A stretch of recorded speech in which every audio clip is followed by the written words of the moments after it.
cette histoire de législative et de boycott? Alors, par rapport aux élections, vous savez, il y a un grand constitutionnaliste français qui s'appelait Maurice Duverger, qui a notamment enseigné à l'École nationale d'administration à Alger et bien sûr en France, avait dit que le boycott ou l'abstention favorisait toujours le conservatisme politique. Ça, c'est dans les démocraties normales. Tout le peuple algérien, على باله أنه هذو الانتخابات ما فيهم لا شفافية لا نزاهة. Et je vous donne un exemple. راشد نكاس كمواطن جزائري ما عندوش الكارتة تاع الفوت.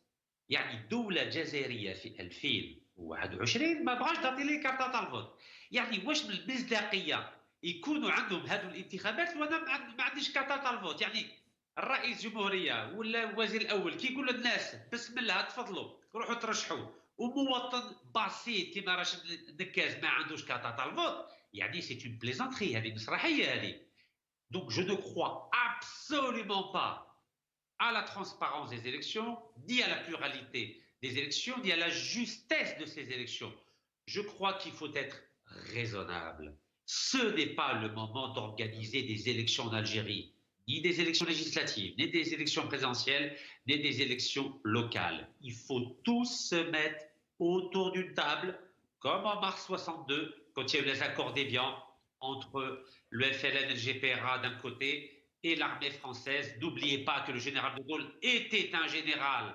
Donc, le FLN a négocié avec un général pour obtenir l'indépendance algérienne. Je crois qu'il est temps.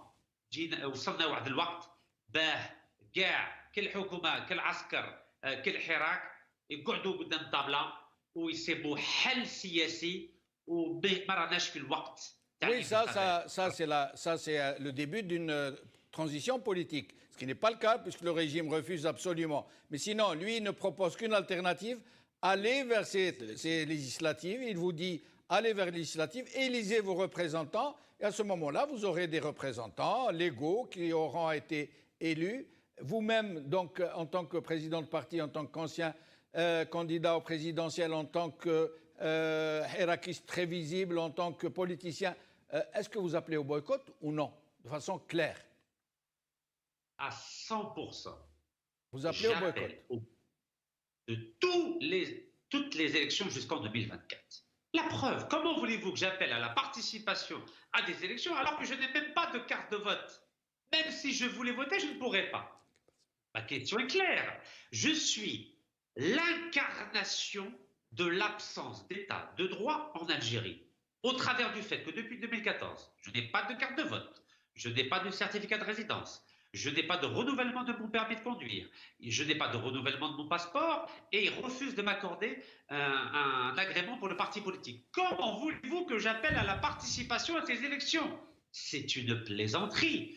Je sais que les gens me perçoivent à travers un angle très différent, mais je n'ai pas le défaut de plonger dans l'absurdité.